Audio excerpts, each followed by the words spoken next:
You think she even understands a damn word we're saying? Trent didn't even bother to lower his voice as he smirked across the table.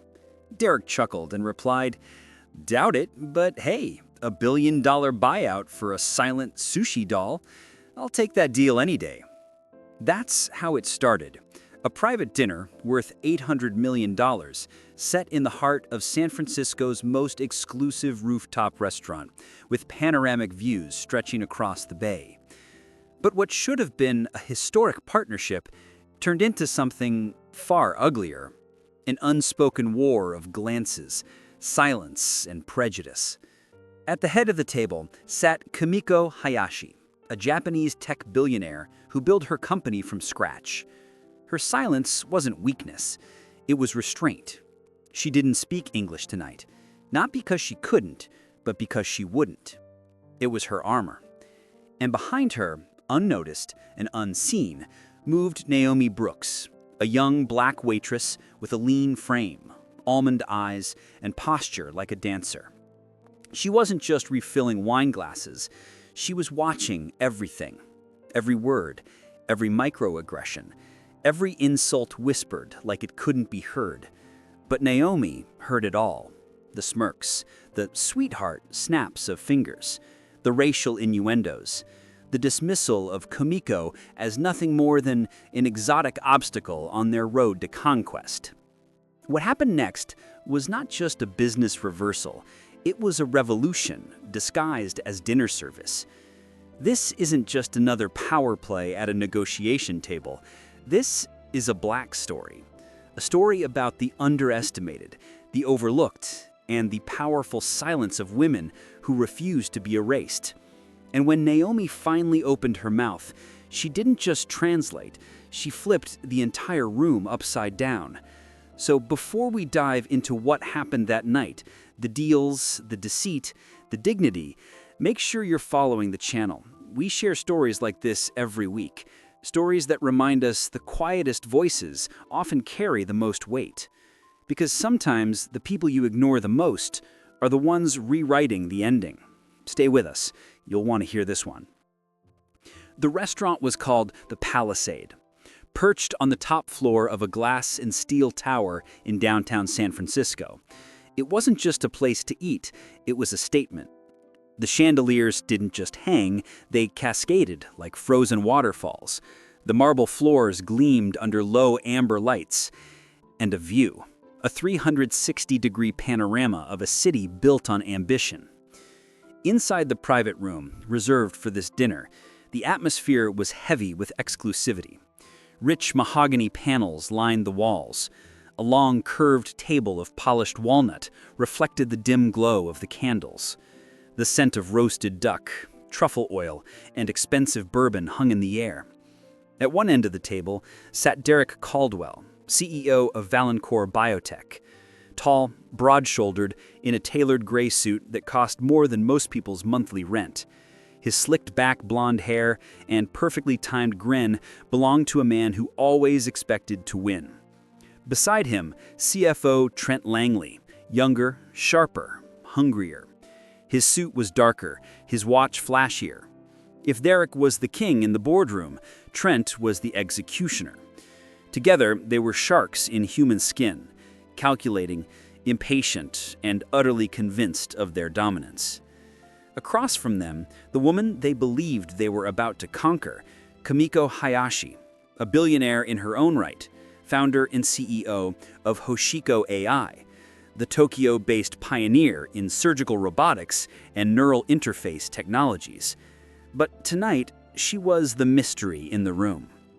Her hair was silver, neatly pinned. Her dress, a deep indigo silk, flowed like still water. No jewelry, no makeup, just her presence, calm, unreadable. She said nothing. Her aide, seated slightly behind her, offered soft translations when needed. But mostly, Kumiko listened. Her silence made the men twitch. And then, of course, there was Naomi, the waitress. No one noticed.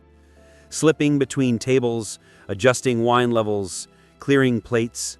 Her name wasn't on the guest list. Her voice wasn't in the room yet. But her eyes were. She watched Derek's condescending smirks. She saw Trent's restless leg bouncing under the table. And she watched Kimiko, stoic, regal, holding her ground in a room built to make her feel small. The battle lines were drawn. The room looked like luxury, but beneath the surface, something colder simmered. This wasn't just a dinner. It was a test. And none of them knew who was being tested. Not yet. The first toast was awkward. Derek lifted his glass of bourbon with the confidence of a man used to setting the tone. "To global partnerships," he said, "and to a future where science knows no borders." He smiled wide, as if he had just delivered a line worthy of a magazine cover. Kimiko simply nodded, lifted her glass in silence, and sipped. No words, no translation. Trent leaned over, whispering, "Was that a yes, or just a polite nod?" He didn't bother lowering his voice much. Kimiko said something in Japanese to her aide. The man, expressionless, turned to the table. "Miss Hayashi appreciates the sentiment." That was all, and that was the pattern. Derek would offer long, animated speeches about the transformative potential of merging Hosiko AI's surgical robotics with Valancourt's global distribution. He talked numbers, timelines, market capture. He smiled between sentences. He gestured as if commanding an invisible audience. Kimiko would reply in a short phrase, quiet and measured. The aide would translate, always in one sentence, always neutral. Trent's patience thinned first. He leaned in toward Derek and muttered, "Are we seriously negotiating with a statue? This is insane!" Derek forced a polite smile, whispering back, "It's cultural. She's playing her game. Just be patient." But Trent wasn't wired for patience. He snapped his fingers toward Naomi, not even looking at her. "Hey, sweetheart, more of that Syrah. We're gonna need it." Naomi felt the sting behind the word.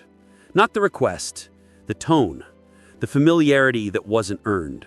The way sweetheart felt more like a leash than a compliment. She poured the wine without saying a word, her hands steady, but her eyes were watching. Later, Trent leaned back in his chair, rolling his eyes, as the aide translated yet another measured response.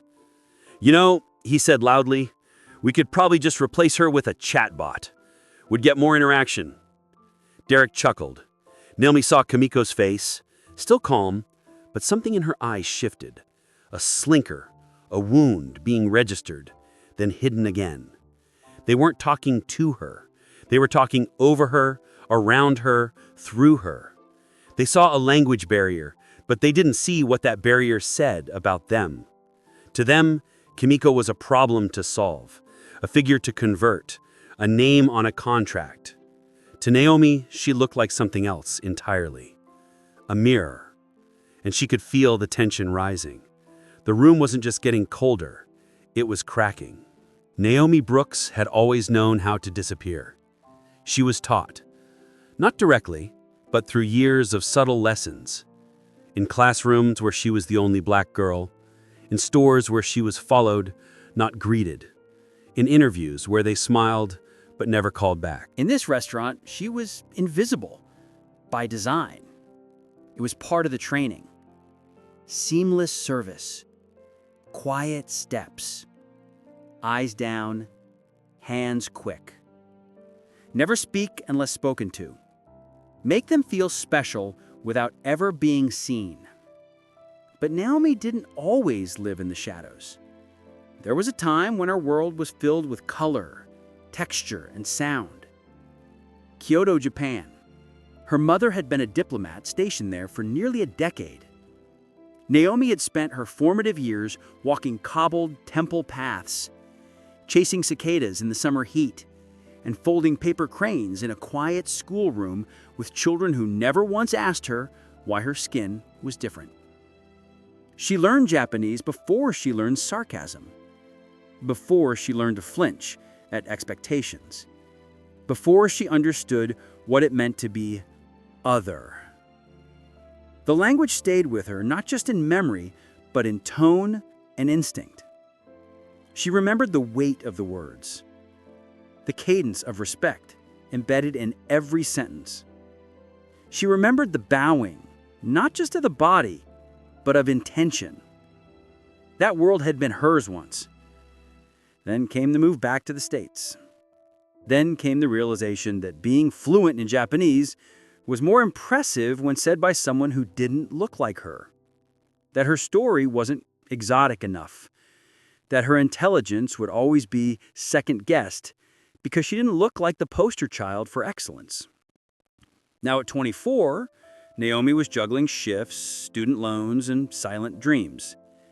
She worked 2 jobs to afford tuition at a fine arts college in Oakland. She painted at night, sketched on train rides, and served wine with a poise that came from knowing her worth, even if no one else in the room did. But that night, something stirred in her as she watched Kamiko Hayashi sit through the veiled insults in performative politeness. Naomi didn't just see a quiet billionaire. She saw someone fighting the same quiet war. Someone who had power, but was still being disrespected because of her accent, her gender, her silence. And Naomi knew that silence all too well. She'd worn it like armor for years. But tonight, that silence was beginning to crack. The conversation, or what little was left of it, had begun to unravel. Derek leaned back in his chair, his fingers drumming against the table like he was waiting for someone to cue the next act. Kamiko sat still, calm, composed, answering each question with a few precise words through her aide. Her silence was steady, her tone respectful, but to the man across from her, it was infuriating. Finally, Trent exhaled loudly, threw his napkin onto the table, and leaned forward with a smirk. "We want to buy your company," he said, enunciating each word like he was talking to a toddler. "Do you understand?" Derek laughed, not because it was funny, but because he thought he was in control. "Maybe we should bring out some flashcards," he added, his voice drenched in condescension. Naomi nearly dropped the carafe in her hand. Her back was turned as she stood by the service station pretending to check the wine list, but her ears burned. Her fingers gripped the edge of the counter. It wasn't just the mockery, it was the tone. The assumption that if someone didn't speak like them, they were somehow less. Kamiko blinked once slowly. She didn't flinch. She didn't retaliate. But the air in the room changed just slightly. Trent smirked again. "I mean, seriously, is this a business deal or a pantomime?" And then came the final insult. Quiet, but sharp. "Swear, man," he muttered to Derek, not realizing Naomi was only 5 feet away. "This is like negotiating with a bonsai tree," Derek chuckled. "Silent, decorative, probably older than it looks." Naomi turned around slowly. Her heart was racing, not with fear, but with fury. She glanced at Kamiko, still unreadable, still poised, but Naomi's sight, the tiny shift in her jaw, the quiet storm behind her eyes. Then Naomi felt a hand on her shoulder. It was her twist reveal, racist stories, manager, Foster. "Don't get involved," he whispered. "You speak only when spoken to. Do your job." She nodded, but something inside her had already broken loose. Kamiko spoke in Japanese, a phrase not translated by her aide, not for the men at the table, a whisper almost to herself. Naomi heard it clearly. "Is there no one here who sees me?" And just like that, Naomi knew this wasn't just cultural ignorance, it was intentional. It was systemic, and she could no longer stay silent. The room had fallen into a peculiar kind of stillness. Trent had leaned back, clearly pleased with his bonsai comment. Derek was pouring himself another finger of bourbon, wearing the smug look of a man who thought he had just closed the deal. The aide, ever professional, sat in silence, and Kamiko, she hadn't moved. But then, softly, she spoke again. A sentence, just one, not for translation, not for the men. It was directed into the space between them, as if she were casting her voice into a canyon and hoping someone, anyone, might echo back. Naomi heard every syllable. Watisho hanto enai matite, ayuno wakoko enai dera, ayunoka, is there truly anyone here who sees me? The words struck Naomi like a chord vibrating deep in her chest. It wasn't just the meaning, it was the ache behind it. That kind of sadness didn't come from weakness, it came from being erased in plain sight. Naomi stepped back from the wall. For a second, her hands trembled. She could feel the pressure of protocol gripping her, the fear of being fired, the warning from Foster still hot in her ear. But that one sentence, those few soft words from Kimiko, made every rule she had ever followed feel unbearably small. She moved toward the table. The click of her shoes against the hardwood floor echoed in the sudden silence. Trent glanced up, irritated. Trent frowned. Her manager was frozen in disbelief. Naomi didn't stop. She approached Kimiko's side, bowed low at the waist, not the shallow nod of customer service, but the deep, formal bow of reverence. A bow reserved for elders, for sensei, for people whose presence carried weight beyond words. Then, slowly, she rose, looked Kimiko in the eye, and spoke in crisp, fluent Japanese. Hayalakishu-sama, I am deeply sorry. I know I am not supposed to speak, but silence in the face of this kind of disrespect is its own form of betrayal. If you will allow me, I can help. Derek dropped his glass against the table with a dull thud. Trent's mouth opened, but nothing came out. The aide, stunned. Kimiko's eyes widened, not in shock, but in recognition, like someone stranded at sea finally spotting a lighthouse through the fog. She reached forward, gently touched Naomi's arm, and whispered back in Japanese, "Thank you for seeing me." And just like that, the balance of power in the room shifted. Naomi hadn't just spoken, she had changed everything. Kimiko leaned back in her chair for the first time that night, her eyes never leaving Naomi. She gave a subtle nod. It was not just permission. It was trust. Naomi stepped forward. Her voice, steady now, filled the room like a current of clarity. Hayashi-sana has requested that I translate her statements moving forward, she said, directing her words to Derek and Trent. She believes it is time you understand the full weight of what's being said. Trent laughed nervously. "Sure," he said. "Let's hear it." Naomi turned back to Kimiko. They exchanged a brief sentence in Japanese. Measured, deliberate. Then Naomi turned toward the table again, her posture straight, her voice calm. She would like to begin by discussing the revised contract you brought tonight. Derek reached into his briefcase and slid the leather folder toward Naomi. "It's all there," he said. "Clean, straightforward, more than surfair." Naomi opened the folder, scanned the first few pages. Her heart rate quickened, not from fear this time, but focus. She wasn't a lawyer, but she had spent enough nights helping her mother proofread diplomatic briefs to recognize certain patterns, language that sounded generous but had sharp edges. She flipped to Section 7B. Her eyes paused.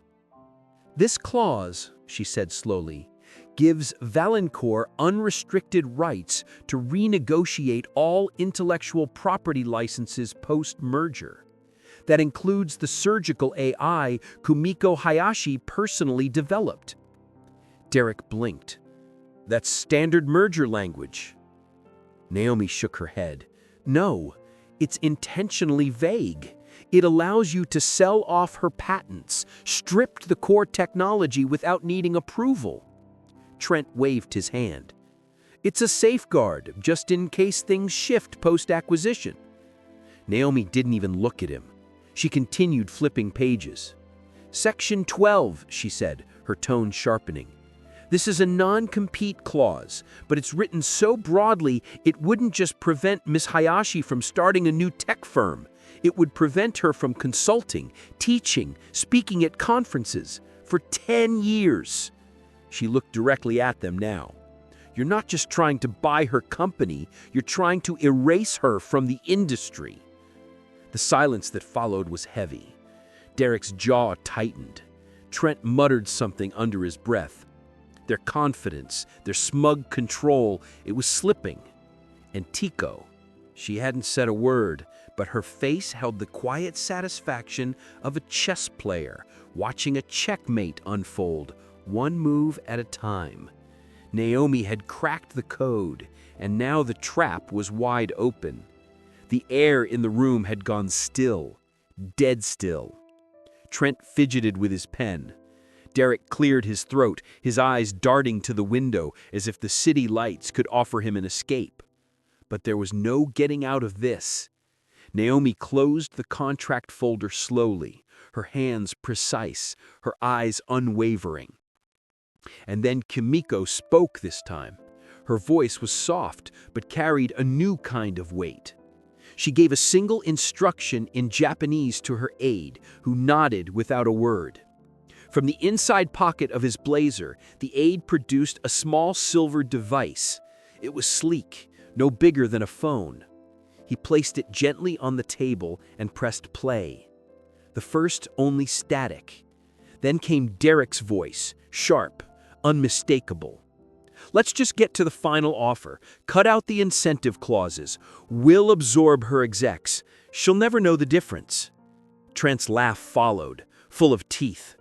"She's lost in her own little world. We feed her whatever we want. The translator does the heavy lifting." The audio was clear, damning, echoing against the expensive wood and glass of the private dining room. Naomi didn't flinch.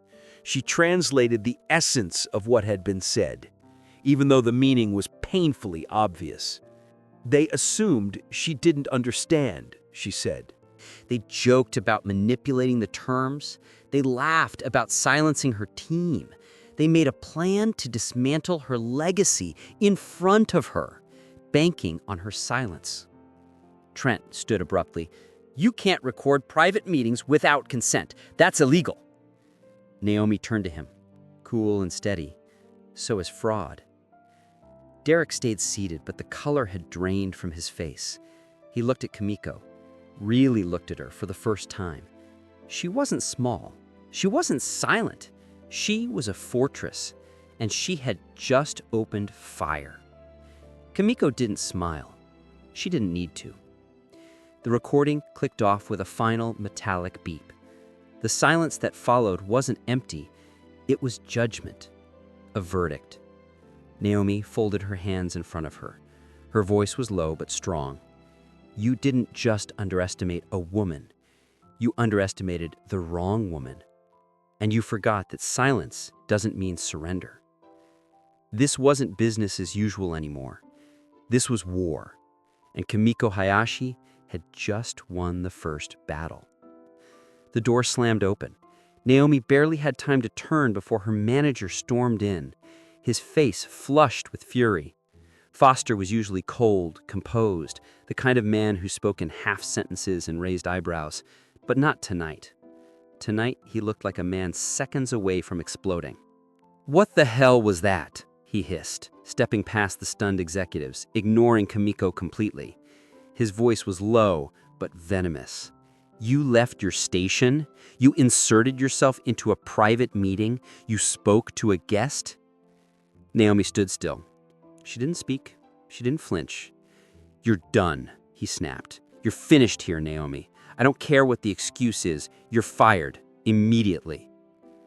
Trent scoffed in the background. "Finally, something this place gets right." Naomi clenched her jaw. Her hands stayed by her sides. But inside, her chest burned, not with regret, but with something sharper, something heavier. She had done the right thing. She knew it. And this was her reward. "Pack your things," Foster spat. "Security will escort you out." Naomi was about to reply. She wasn't sure what she would say, but she didn't get the chance. A deep voice cut across the room. "Actually, she's not going anywhere." Everyone turned. A tall, sharply dressed black man stood just inside the open door. early 40s, clean-shaven, calm as a surgeon in an operating room. He wore a navy suit that didn't try to show off. It didn't need to. His presence said everything. "My Jones," he said, stepping forward, Executive Director, North American Innovation Alliance, and one of the key financial partners behind Hoshiko's expansion into the U.S. Foster blinked like he'd been slapped. Derek's face went a year later. Touching stories. "I've been sitting in the main dining room for the past 20 minutes, Mai continued, watching this unfold, listening to that recording, watching how each of you behaved." His eyes locked on Foster. "You're not firing Naomi Brooks tonight. In fact, she should be getting a formal apology." Foster opened his mouth, but no words came. Mai turned to Naomi, and for the first time that evening, she felt truly seen. Not as staff, not as background, but as a person of value. "You were the only one in this room who understood what integrity looked like." Naomi's throat tightened, and the balance shifted again, not because of rank or money, but because one voice had the courage to speak, and another had the power to make sure it was heard. The private room was quiet now, still charged, but no longer tense. Foster had backed away, his shoulders stiff with humiliation. Derek and Trent sat silently, their power drained, their arrogance turned into something almost pitiful. And Naomi stood in the middle of it all, her apron still tied neatly around her waist, her posture unchanged. But everything else about her had shifted. She wasn't just a waitress anymore.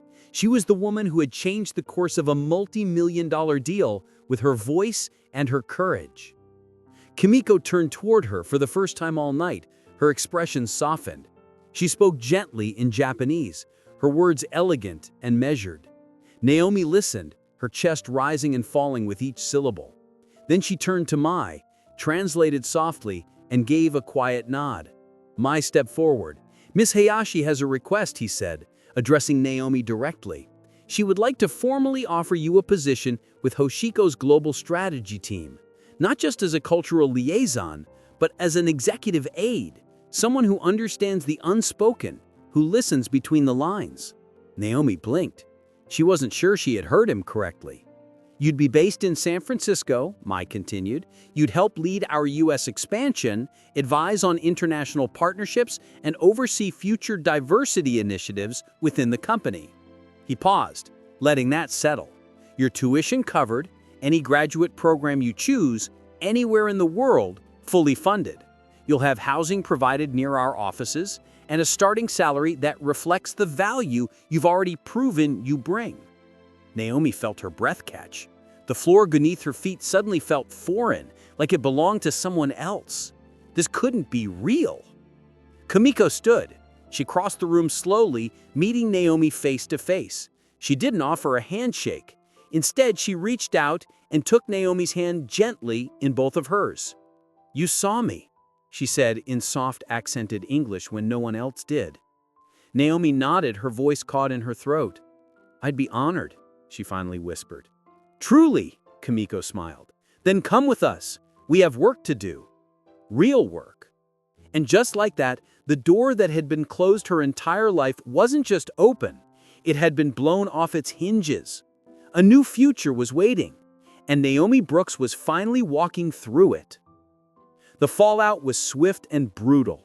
Within 48 hours, news of the failed negotiation leaked. Not from Kimiko, not from Naomi, but through back channels in the tech world that had a life of their own. The recording, discreetly shared with legal counsel and a few key partners, found its way into the hands of corporate oversight committees. Valancourt's board acted fast. Derek Caldwell was asked to step down voluntarily in a closed-door meeting that lasted less than an hour.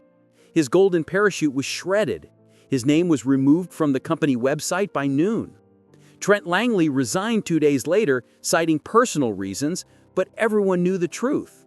Investors were rattled, stockholders demanded answers, and the press, well, the press had a field day. The story was simple but powerful. Two wealthy white executives caught on tape trying to manipulate and erase the legacy of a foreign female founder, brought down by a black waitress who simply told the truth. Headlines didn't need much help. From server to savior, the woman who stopped an $800 million power grab. The internet called it poetic justice. Comment sections filled with praise for Naomi Brooks, for Kimiko Hayashi, for the simple but radical act of speaking up when it mattered most. As for Derek and Trent, their reputations were tarnished beyond repair. Doors that had once opened automatically for them now stayed shut. Invitations to speak at conferences were quietly withdrawn. Future partnerships vanished like mist in the morning sun. They had underestimated one woman's silence and another woman's voice, and in doing so, they reminded the world of a truth they had long forgotten. Real power doesn't always wear a suit.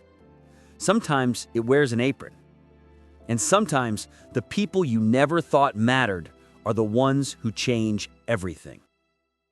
This wasn't just a story about corporate betrayal or a surprise twist in a business deal.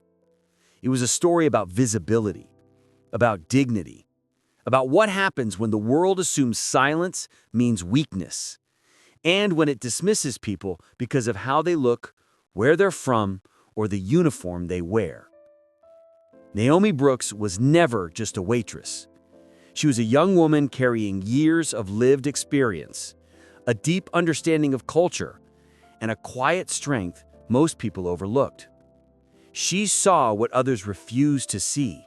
She heard what others ignored. And when the moment came, she chose not comfort, but courage. And Kimiko Hayashi, she was a billionaire, yes, but that night, she was also a woman being spoken over, underestimated, and reduced to a stereotype. Her power wasn't in her money, it was in her composure, her discipline, and her choice to wait, not for the right deal, but for the right people. Both women faced a room that tried to define them by their silence, but in the end, they redefined that room. The truth is, most people don't see what's right in front of them. They see a title, a skin tone, a job description. They assume, they categorize, they move on. But the world changes when someone stops and really listens. So here's the takeaway. Never underestimate the quiet ones. Never ignore the person clearing your table, answering your call, or sitting silently at the far end of a meeting room. You have no idea what they know or what they're capable of. And if you are one of those quiet ones, if you've ever felt invisible, undervalued, overlooked, know this: your voice matters. Your presence matters. And one day, when it counts most, the world will finally hear you. This was a Black story, but it's also a human story. If this moment meant something to you, if it reminded you of someone you've overlooked, or someone who once stood up for you, share it. Let it ripple. Let someone else hear it. And if you want more stories like this, true stories that challenge how we see each other, hit that subscribe button and turn on notifications, because we're not done telling them, not even close.